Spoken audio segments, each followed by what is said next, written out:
Thoughts में चिपक जाते हैं और मुझे लगता है वो मेरी ग्रैंड मदर है और मुझे स्टोरी बता रही है। If you like what you see, hit the thumbs up button and don't forget to subscribe for more awesome content. Interested in taking part? You can find the form link in the description below.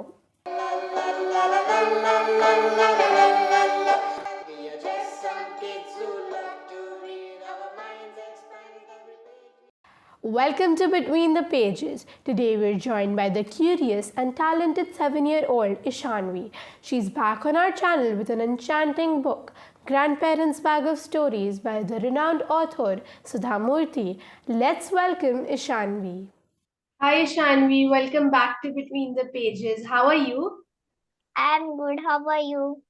I'm great. So, would you like to reintroduce yourself? Yes. Hi, my name is Ishanvi Devashish Zugrekar and I live in Amravati. I am 7 years old and my hobbies are like dance, swimming, reading the books and listening to music. That's interesting. So, what book are you here with today? I am here today the book of Sudha Murthy, Grandparents' Bag of Stories. Wow. It's an interesting book. So, what is the book about? ये book इस type की है कि grand children means सारे books lesson से देते हैं लेकिन स्टोरी फॉर्मेट कि इसमें ग्रैंड चिल्ड्रन आते हैं और सुधा मूर्ति उसके उनके ग्रैंड चिल्ड्रन को लेसन बताती है स्टोरी के फॉर्मेट में। वाओ, तो उसमें से आपकी फेवरेट स्टोरी कौन सी थी? The arrival of the rice and the children. Interesting. तो उस स्टोरी में क्या होता है? उस स्टोरी में ऐसा होता है कि एट द टाइम सुधा मूर्ति के ग्रैंड चिल्ड्रन उसके घर में आते हैं एंड एट द नाइट वो स्टोरी बताती है कि सुधा मूर्ति जी मानती है कि अर्थ पे जब ऐसे अब राइस है तो पहले अर्थ पे राइस नहीं थी और पहले अब हम हेवन में नहीं जा सकते लेकिन पहले हम हेवन में जा सकते थे। हेवन से अर्थ पे राइस कैसे आई उसकी वो स्टोरी है। वाओ, बहुत इंटरेस्टिंग लग रही है। तो आपने इस स्टोरी से क्या लेसन सीखा? कि नेवर बी मीन्स जो मैन हेवेंस पे जाता है और राइस स्टोल करके मीन्स स्टील वो चोरता है और अर्थ पे लाता है उसे लगता है कि मेरी फैमिली ने थोड़ा कम से कम एक मीन्स टीस्पून तो ही राइस लेनी चाहिए तो वो चोर लेता है और फूड की देवी अन्नपूर्णा उससे एंग्री हो जाती है तो फिर वो उसे कर्स देती है कि अब एक कर्स देती है और वो बोलता है नहीं नहीं मुझे कर्स मत दो मैं मुद्दामुन मैंने मजबूरी से मैंने नहीं चोरा है। तो अन्नपूर्णा हंसती और बोलती है ओके ठीक है अब से हेवन से राइस अर्थ पे तो आ गई है ठीक है मैं तुम्हें एक बूंद देती हूँ कि जैसे यूजुअली रेनी सीजन में हम राइस के सीड्स सो करते हैं तो तब मैं हेवंस में अपने हेयर वॉश करूंगी और मेरे हेयर शोल्डर्स के पीछे ऐसे डालूं मतलब वो हेयर का पानी नीचे गिरेगा लाइक दैट रेनी सीजन में आप। इंटरेस्टिंग स्टोरी है ये। तो सुधा मूर्ति जी बुक्स लिखती है जिनमें बहुत सारे लाइफ लेसन्स और वैल्यूज होते हैं। तो यस ये पूरी बुक में से तुमने सबसे बड़ा लाइफ लेसन कौन सा सीखा? लाइफ लेसन सीखा नेवर बी ग्रीडी। अच्छा, वो कौन सी स्टोरी से था?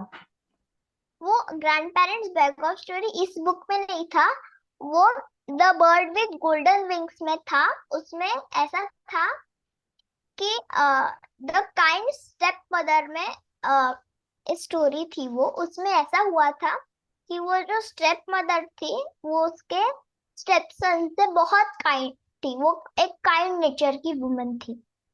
तो वो वो बहुत पुअर फैमिली से बिलोंग करते थे तो अ, जो जो वो स्टेप, अगर स्टेप मदर का नाम हो अ, मीनू, तो मीनू का स्टेपसन जो था वो बहुत ग्रीडी था। मीनू जो भी हार्ड वर्क करके पैसे कमाती थी, वो मीनू के स्टेपसन ऐसे ही वाटर की तरह फ्लो कर देते थे। तो इसमें उसके मीनू के घर रोज एक सरपंच आता था और वो एक बाउल दूध मांगता था, मीनू दे देती थी।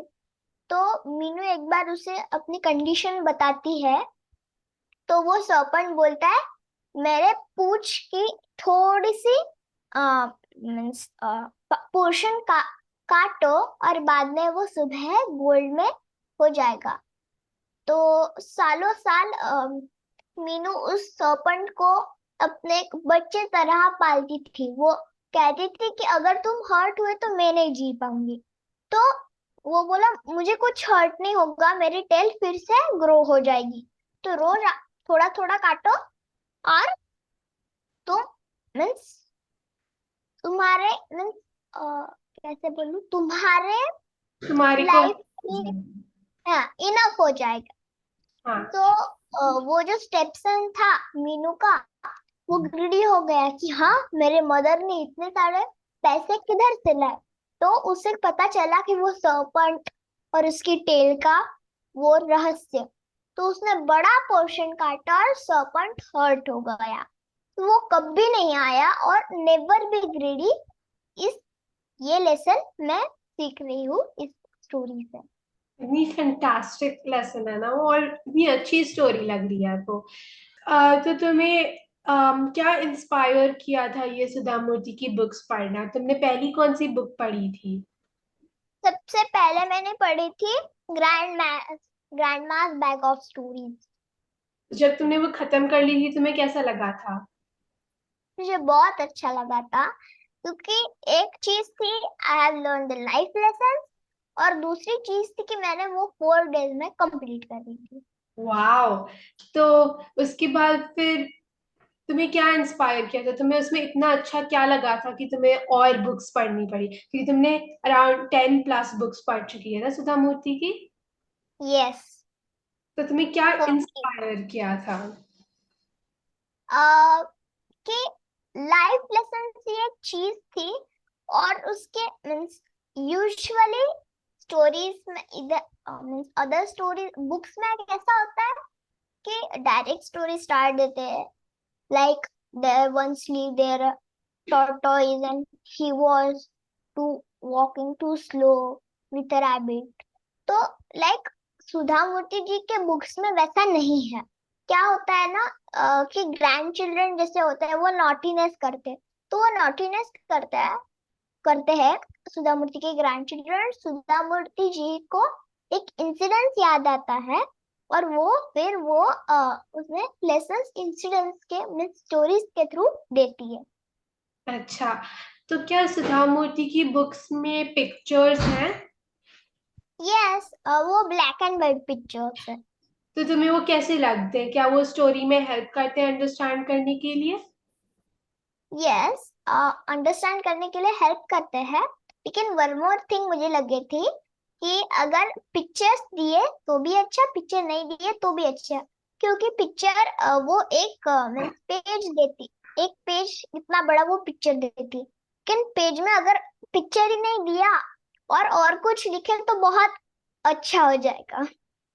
तो तुमने ऐसी कोई स्टोरी पढ़ी थी सुधा मूर्ति की बुक में, ग्रैंड पेरेंट्स बैग स्टोरीज में से, जो तुम्हें लगा था कि अरे मुझे और थोड़ा अगर लिख देती तो और मजा आ जाता, मुझे इस बुक के बारे में, इस स्टोरी के बारे में और जानना है? Goddess of luck. अच्छा, ठीक है। इतनी इतनी अच्छी थी क्या वो? मेरे को भी पढ़नी चाहिए, मुझे ऐसा लग रहा है। हाँ, सच में पढ़नी चाहिए, अच्छा। बहुत अच्छी थी वो स्टोरी। वाह। मैं बिल्कुल पढ़ के आऊंगी नेक्स्ट टाइम, और मैं तुम्हें बताऊंगी कि कैसी थी। तो फिर तुम यहाँ इस पॉडकास्ट पे पहले भी आ चुकी हो, तो तुम्हें क्या इंस्पायर किया था वापस आने के लिए यहाँ पे? मुझे वापस आने के लिए इतने इंस्पायर किया था कि यूजुअली चिल्ड्रन बोर हो जाते हैं कि अब मैं क्या करूं, मेरे पास फ्री टाइम है और मैं क्या करूं। तो जैसे पहले पॉडकास्ट में मैंने रामायण के बारे में बताया था, तो नेक्स्ट ऑप्शन था कि सुधा मूर्ति जी इतनी अच्छी बुक्स लिखती है कि फेविकॉल के ग्लू जैसा हम उस थॉट्स में चिपक जाते हैं, और मुझे लगता है वो मेरी ग्रैंड मदर है और मुझे स्टोरी बता रही है। हमारे इतना क्रिएटिव एग्जाम्पल्स होते हैं, इतने प्यारे प्यारे होते हैं। तो अभी हमारे पॉडकास्ट में तुम्हें पता होगा हम लोग के पास एक छोटा सा गेम होता है, जहाँ पे मेरे पास 10 कार्ड्स है, उसमें से आप 5 चूज कर सकते हो और उनपे क्वेश्चंस लिखे हुए होते हैं। तो आप कौन सा नंबर चूज करोगे? Okay. After reading a book, do you immediately want to start a new one, or do you like to enjoy the feeling of a book for a while? मैं अगर एक बुक पढूं तो I will like to enjoy for a while, means 1 or 2 days तक, and then मैं बाद में mother father को कहती हूँ चलो चलो शॉप में चले, बुक्स परचेस करें, लेकिन वो बोलते हैं यस, तो कभी कभी वो भूल जाते हैं। मैं उन्हें बताती हूँ भूल गए क्या, चलो चलो जल्दी। अच्छा, okay. Next number. 2.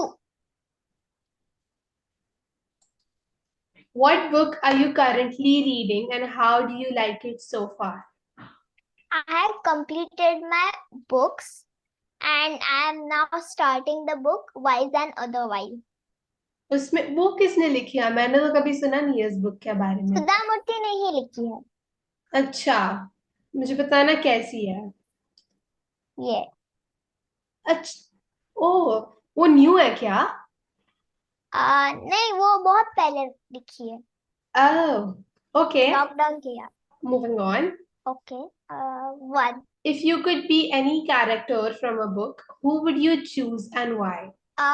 मैं सुधा मूर्ति के बुक्स में सुधा मूर्ति होना चाहूंगी क्योंकि मैं भी ऐसे इंटरेस्टिंग स्टोरीज लिख पाऊंगी। So sweet. Okay. 9.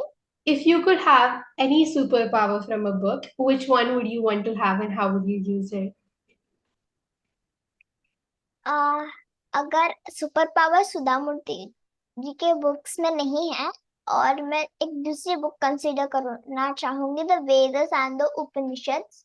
उसमें वो एक अप्सरा होती है उर्वशी, उसके पावर्स होते हैं कि वो हेवन में भी जा सकती है, अर्थ में भी आ सकती है, पाताल लोक में जा सकती है और असुर लोक में भी आ सकती है। और जैसे यूजुअली मैजिशियंस क्या करते हैं, हाथ घुमाते हैं और कुछ फ्लावर प्रोड्यूस करते हैं, उस टाइप से उर्वशी के पास रियल पावर्स थी, तो मैं उसे सब लोगों को भला करना चाहूंगी, इस टाइप से मैं सुपर पावर यूज करूंगी। Interesting. Okay. Last question. Okay. Does the book's title connect with the story? Yes. तो grandparents back of stories में वो कैसे कनेक्ट करता है स्टोरी में, तुम बताना चाहोगी? इलाबोरेट। यस, लाइक जैसे एक स्टोरी है ग्रैंडमास बैग ऑफ स्टोरीज, ये है वो बुक, तो उसमें सिर्फ सुधा मूर्ति जी ही इंक्लूड है, लेकिन ग्रैंड पेरेंट्स मतलब कपल, तो सुधा मूर्ति के जो हस्बैंड है नारायण मूर्ति, वो भी grand parents bag of story में इंक्लूड है। I see. That's interesting. So, well, happy reading. तो हमारी प्रीवियस गेस्ट सोहा ने तुम्हारे लिए एक क्वेश्चन लिखा है। वो है कि अगर तुम इस पॉडकास्ट की होस्ट होती, मतलब मेरे जगह पे होती, तो तुम क्या अलग करना चाहती इस पॉडकास्ट पे? मैं पॉडकास्ट में ये अलग करना चाहती थी, मीन्स चाहूंगी कि पॉडकास्ट में मैं ऐसा करूंगी कि फर्स्ट जैसे आप नाम पूछते हो और बाद में आपके 2 रिचुअल्स होते हैं कि मैं अगले गेस्ट के लिए क्वेश्चन पूछूंगी और वो कार्ड्स पिक का, तो हाँ, मैं एक गेम ऐसा रखूंगी कि मैं एट रैंडम बुक्स एक स्लाइड पर रखूंगी और which book will you choose after reading this book, और आपने इस बुक में क्या सीखा वो उसकी आप एक स्टोरी लिख के हमें उसका पीडीएफ शेयर कर सकोगे क्या? इतना That अच्छा type. आइडिया है ये. I will talk to the BTP team and then I think we can implement this on the podcast. Thank you. Yes. Thank you, Ishanvi. Time to close the book, but don't worry, the stories really never end. Until our next adventure together, remember to keep your imaginations fueled, your laughter contagious, and your bookmarks handy. Until next time, it's me, Anna Lilani, closing the BTP book for this week. And don't forget to like, share, and subscribe to our channel.